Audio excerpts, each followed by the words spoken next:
is up, everybody? My name is Mike Brown, aka Review King MB, and I am here to review a movie that I just rewatched, and it's a part of the series. I'm talking about American Reunion. American Reunion is a 2003 film that was directed by Jesse Dillon. And the plot. The plot is we see that Jim and Michelle are about to get married. So, of course, this movie follows the hijinks and the weirdness, the preparation for the wedding, as far as the crew, the friends doing what they do, the bachelor parties, the people that they have to get in contact with for this wedding, and you follow Jim seemingly becoming a semi-responsible adult along with Michelle. This is one of those things where I'm sure at the time they thought it was the last one, so they were trying to watch these characters grow from their high school years to adulthood. What I thought of American Wedding, I have the unrated extended party edition. I think this movie is good. It's good. It's fine. It's okay. It's not amazing. It's not as funny as the first two movies. I think when I first saw this in theaters, yes, I was about 14 when I saw this in theaters. So, of course, I loved it. I was like, great, cool. The third movie, I thought it was funny, hilarious, cool. And it's not until rewatching it now where I think, and I'm watching them all back to back, where I say, alright, yeah, it's not as good as the first two. It's not as funny. It's not as hilarious. It still has its moments. It still probably gains some of that appreciation and love that we have for the characters from the first two movies, and it just carries it over. Let's talk about Jason Biggs as Jim. Like I said, Jim, you could tell is older. You could tell is a little wiser.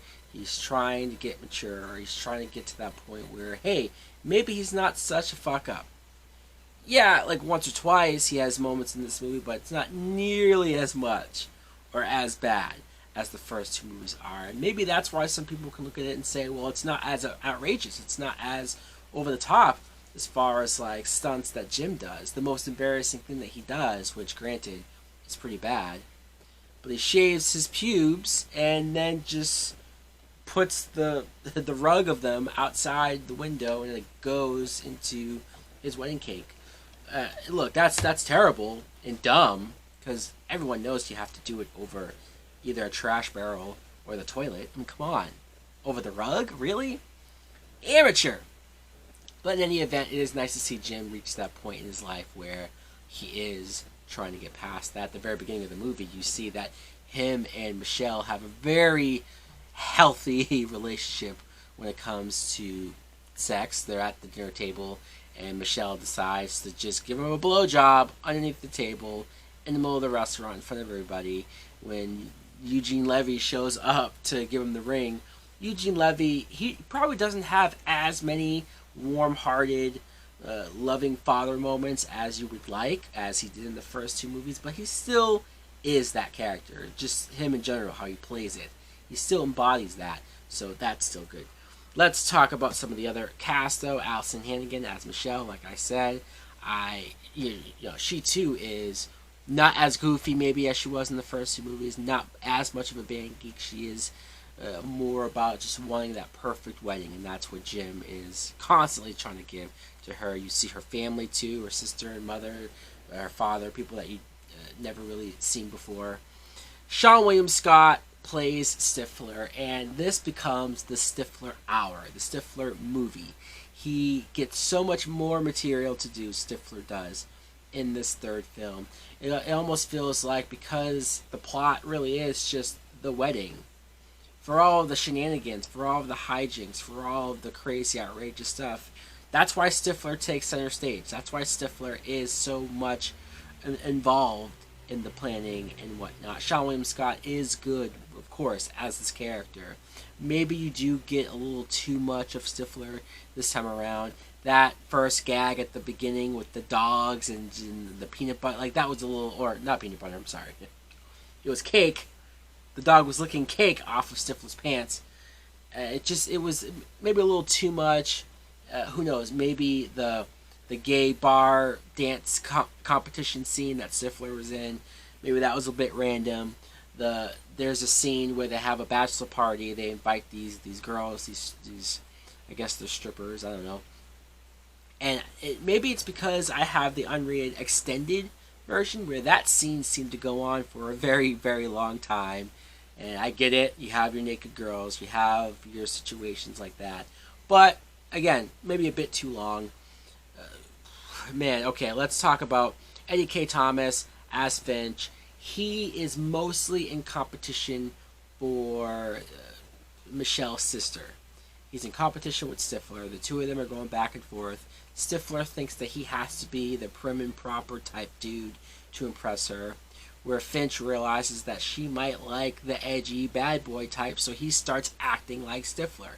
I think that dynamic was amusing, was interesting, was funny.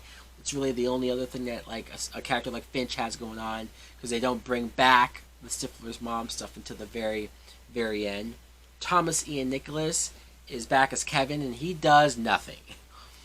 He's just here it's the epitome of being a background character. And I'm not saying that Kevin's the worst character in the franchise, but he's not the most interesting. And it seemed like these writers felt like he wasn't interesting either, because without Tara Reid, what's this guy going to do? Honestly. And I want to mention how pissed off I was rewatching it this time around. Obviously, it bothered me in the previous time, but it bothered me more here that there was no Oz. Oz, Chris Klein, is not present at all in this movie, and they don't even mention it. They don't even address it. There is a deleted scene where Jim says that Oz and Heather are in Spain, and I guess they can't make it. But first of all, bullshit. This is a huge deal. This is a big deal. That excuse does not explain or make sense for why a character, one of your best friends, Oz Stryker, is not in this movie. It just rubs me the wrong way, and every time you watch the scenes of all of them together, having their toast, having their big talk moments, having Jim tell them how much they mean to him and how much friends they are, having Oz not there, it doesn't feel right. At first, originally I thought that Chris Klein just didn't want to be in the movie, or he was busy, or just whatever it was, he turned it down. That's what I figured. Come to find out, though, he did an interview a few years ago where he said they just didn't ask him to be in it. He didn't get a phone call. He didn't get anything. He just all of a sudden saw that they were making the movie, and they made it without him. And if that's the case, fuck you, whoever was involved in putting the story together, because maybe that's why it feels at certain points that certain either scenes drag on or certain subplots aren't really as in-your-face interesting as they had been previously, or it's not as fast-paced as the first two movies are. It's because you're missing a big main character. You're missing somebody who, he wasn't just a bit part. He wasn't just Shermanator here. He was one of the big four, and I would argue that he had more storylines, more stuff going on than even Finch and Kevin did. So, I don't know, guys. It rubs me the wrong way now more than ever to know that.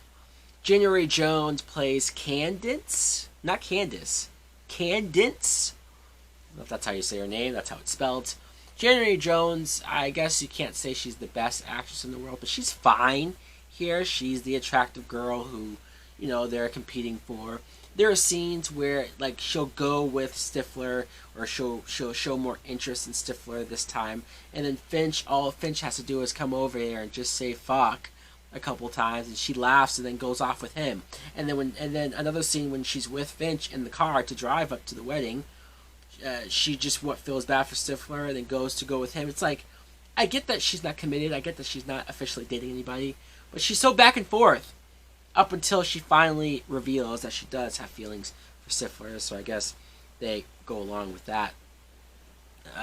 A lot of the gags, again, they're not as inspired or as funny or as outrageous. I didn't have as many laugh out loud moments this time around as I did with the first two movies. That one scene where Stifler accidentally feeds the ring to the dogs, and then he has to have the dog poop it out, and then the mother comes over wanting to eat what she thinks is a cookie or some sort of dessert treat, and Stifler has to eat it himself to stop her from eating it, and how long that goes on with him having shit in his mouth and teeth, and he just has to say, "Oh yeah, it's so good." Ugh, ugh, ugh. Fred Willard plays the father, and just them going back and forth, and how I get that's the point of how long he's forced to be there, but it's fucking gross.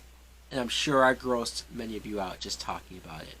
So overall, look, I don't think it's a terrible movie. I don't think it's a bad movie. When it comes to comedy sequels, yeah, they're going to be some misses, and it's not going to be perfect or as good. But I do think that at the time we thought this was the last one. I do understand why over the years people thought it was so bad, or thought it was like, this is the way you're going to end the series, really?